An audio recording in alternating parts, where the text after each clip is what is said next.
Rape के दोषी आसाराम बापू, उनको अंतरिम जमानत जो है वो मिल चुकी है। 7 जनवरी को सुप्रीम कोर्ट से उन्हें जमानत मिल चुकी थी और अब जोधपुर हाईकोर्ट की तरफ से भी उनकी जो अंतरिम जमानत है उस पर हरी झंडी लगा दी गई है। अनुयायी आसाराम बापू के खुश हैं, नाच गाकर खुशी मना रहे हैं। लेकिन हैरत की बात यह है कि एक रेप के दोषी आसाराम बापू को तो जमानत इन व्यवस्थाओं में मिल गई, लेकिन राजस्थान में नरेश मीणा 3 महीनों से लगभग जेल के भीतर हैं। हालांकि उन पर 23 मुकदमे दर्ज हैं। अब व्यवस्थाएं अनुकूल नहीं हो पा रही हैं तो नरेश मीणा की रिहाई का रास्ता साफ नहीं हो पा रहा है। अब व्यवस्थाओं में क्या कुछ है वो आप अपने अपने स्तर पर समझिए, लेकिन सवाल यह है कि नरेश मीणा का होगा क्या? यह सवाल है, अलहदा सवाल है।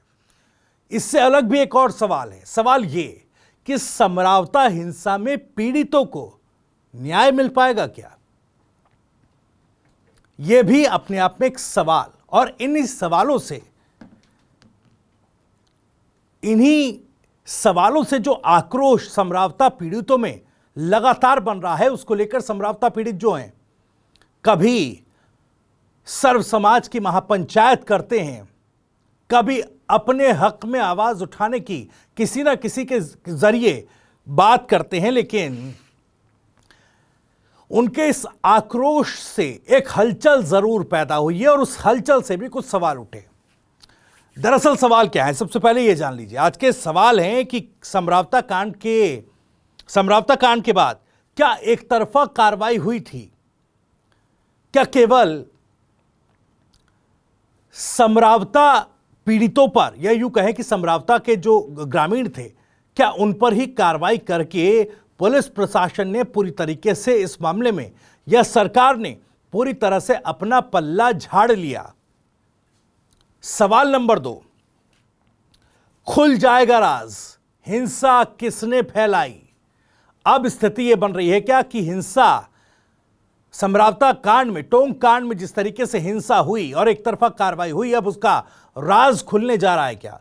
यह सवाल हम क्यों उठा रहे हैं ये भी आपको बताएंगे। सवाल नंबर 3, एक्शन में एसटी आयोग, खत्म होगा नरेश मीणा का जेल योग।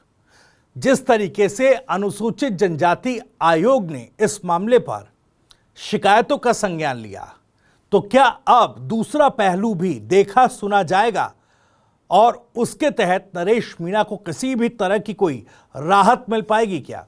यह भी अपने आप में सवाल है। और चौथा सवाल यह कि आयोग ने जुटा लिए हैं बयान, क्या फिर होगा सियासी घमासान?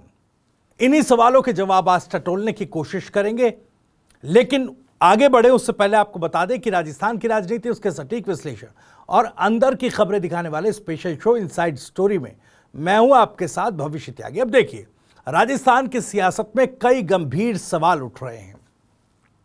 अलग अलग पहलुओं पर सरकार को घेरने की योजनाएं विपक्ष बना रहा है, लेकिन इन सब के बीच वो सवाल लगातार उठकर बार बार खड़ा हो जाता है कि जब समरावता में हिंसा हुई, पुलिसिया एक्शन हुआ और पुलिसिया बर्बरता हुई, ये शब्द मैं बड़ी जिम्मेदारी के साथ इस्तेमाल कर रहा हूं, और वो इसलिए क्योंकि टीवी 9 राजस्थान ने उस हिंसा में वो तस्वीरें भी दिखाई थी जिसमें कुछ एक चुनिंदा पुलिस वाले सीसीटीवी कैमरे में कैद हुए थे, गाड़ियों में तोड़फोड़ करते हुए। क्या उन पुलिस वालों की शिनाख्त की गई? नहीं। क्या उस तरह के पुलिस वालों पर कोई कार्रवाई हुई? नहीं। तो इसलिए मैं बार बार कह रहा हूं कि पुलिसिया बर्बरता पर जो समरावता में देर रात हुआ, क्या उस पर किसी तरह का एक्शन होगा क्या? देखिए, तमाम शिकायतें थी कि किस तरीके से पुलिस ने रात में जाकर ग्रामीणों पर एक तरीके से कहें तो बुरी तरह से अटैक कर दिया। किसी के सर पर लाठियां भांजी तो किसी के हाथ पैर तोड़ दिए। बच्चे, बूढ़े, महिलाएं, किसी को बख्शा नहीं गया। हर एक तस्वीर टीवी 9 राजस्थान पर आपने देखी।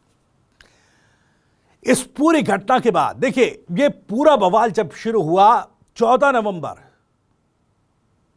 देवली उनियारा उपचुनाव का दिन, विधानसभा सीट पर ग्रामीणों की मांग और ग्रामीणों की मांग के साथ नरेश मीणा खड़े, और जब वहां पर वोट बहिष्कार हुआ तो एसडीएम अमित चौधरी वोट जबरदस्ती डलवाने का जिन पर आरोप लगा, उससे बहस नरेश मीणा की हुई और पूरा मामला थप्पड़ कांड में तब्दील हो गया।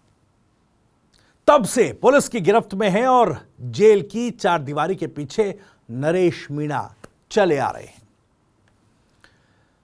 एक तरीके से कई लोगों को इस पूरे मामले में हिंसा के लिए आरोपी ठहराते हुए गिरफ्तार किया गया था। लगभग 54 लोगों की इसमें जमानत भी हो चुकी है, लेकिन नरेश मीणा जस के तस उन सलाखों के पीछे हैं। बात सिर्फ नरेश मीणा की नहीं है, बात अब है उन ग्रामीणों की जिन पर बर्बरता हुई। नरेश मीणा को तो हिंसा के लिए जो उन्होंने एसडीएम अमित चौधरी के साथ की, उसके लिए सलाखों के पीछे डाला गया, लेकिन उन शिकायतों को, उस बर्बरता के पीड़ितों की आह को कैसे दरकिनार सरकार ने किया, यह किसी से छिपा नहीं।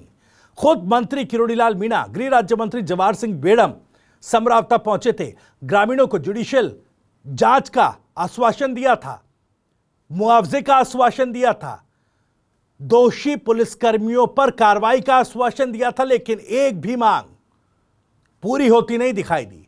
यहां तक कि ग्रामीणों पर लाठियां किसने भांजी, बर्बरता किसने की, ग्रामीणों के सर, हड्डियां, हाथ पैर किसने तोड़े, ये सारे सवाल समय के साथ साथ सरकार ने दरकिनार कर दिया। और उन जिम्मेदारी के साथ मैं कह रहा हूं कि उन नेताओं ने भी, जो समाज की राजनीति करते हैं, उन्होंने भी इस सवाल को मानो ठंडे बस्ते में डाल दिया। लेकिन अब उन शिकायतों पर संज्ञान लिया है अनुसूचित जाति आयोग ने, यानी कि नेशनल एसटी आयोग ने संज्ञान लिया। एसटी आयोग के सदस्य टोंक पहुंचे, उन शिकायतों पर संज्ञान लेते हुए टोंक में तमाम अधिकारियों से बातचीत की, उनके बयान दर्ज कराए कि बताइए भैया, समरावता में उस दिन टोंक में क्या कुछ हुआ, बीती रात क्या हुआ, सुबह किस तरह से हिंसा भड़की। तमाम चीजों को एसटी आयोग के सदस्य ने जांच पड़ताल की। आज दूसरा दिन था, आज ग्रामीणों के बीच वो पहुंचे, समरावता पहुंचे, ग्रामीणों से बातचीत की और उनका पक्ष जाना, क्योंकि ग्रामीणों की ही शिकायत थी कि देखिए किस तरीके से पुलिस ने यहां पर बर्बरता की। अब एसटी आयोग ने इस पूरे मामले पर संज्ञान लिया। एसटी आयोग के सदस्य का सीधे तौर पर कहना है कि भाई, जो भी इस पूरे मामले में दोषी होगा उस पर एक्शन लिया जाएगा, उस पर रिपोर्ट बनाई जाएगी उसके खिलाफ। सरकारी एक तरीके से देखा जाए तो कहीं ना कहीं सरकार का जो रवैया रहा, उससे दूसरे पहलू की तरफ, यानी ग्रामीणों की तरफ भी, हिंसा पीड़ितों की तरफ भी एसटी आयोग अब अपनी जांच पड़ताल करने में लगा है। सुनिए एसटी आयोग के जो सदस्य हैं चकमा साहब, उन्होंने क्या कुछ कहा, सुनिए। ये जानने का कोशिश कर रहा है कि घटना क्या है, कैसे घटी है, क्योंकि कमीशन जो निष्पक्ष विचार देने का काम करता है कि हमें कोई बायसनेस हमें नहीं करना है। ये national commission for scheduled tribe जो भी शिकायत आया है उसमें गंभीरता से हम लोग विचार करेंगे। कब तक रिपोर्ट सौंपेंगे? रिपोर्ट तो अभी आया है, काल में हम लोग स्पॉट पे जाएंगे, तो गाँव वाला से जो पीड़ित लोगों से बातचीत करेंगे। शिकायत किस तरह की मिली? आपने शिकायत है? शिकायत है कि पुलिस ने बर्बरता किया है, मारपीट किया है गाँव वाला के साथ। लेकिन पुलिस के भी इसमें चोटिल हुए, पत्रकार भी चोटिल हुए। ये विषय तो माने इंक्वायरी का विषय है ना, 27 पुलिसकर्मी भी चोटिल, वो भी देखेंगे। जो पुलिस का भाषण है, एडमिनिस्ट्रेशन का भाषण है, पब्लिक का भाषण है, सब स्टडी का विषय है ना। तो पत्रकारों के साथ इसमें मारपीट हुई, अटैक किया गया पत्रकारों को, वो सब विषय डिटेल में हम लोग स्टडी करके कमीशन में ये जैसे हमारा मैंडेट है जो एक रिपोर्ट बनाएंगे। तो जाहिर है इस पूरे मामले पर जांच की बात की जा रही, किस तरीके से ग्रामीणों पर, समरावता के लोगों पर हिंसा हुई है, उनको जो चोटें आई हैं, उनको लेकर अधिकारियों से पूछताछ की गई, ग्रामीणों से आज जायजा लिया गया, उनके बयान दर्ज किए गए। इसके बाद एक रिपोर्ट तैयार की जाएगी और उसके बाद क्या वाकई इस मामले पर एक्शन होगा, और एक्शन होने के साथ साथ क्या एक पृष्ठभूमि भी तैयार होगी जो नरेश मीणा की रिहाई का रास्ता साफ करेगी।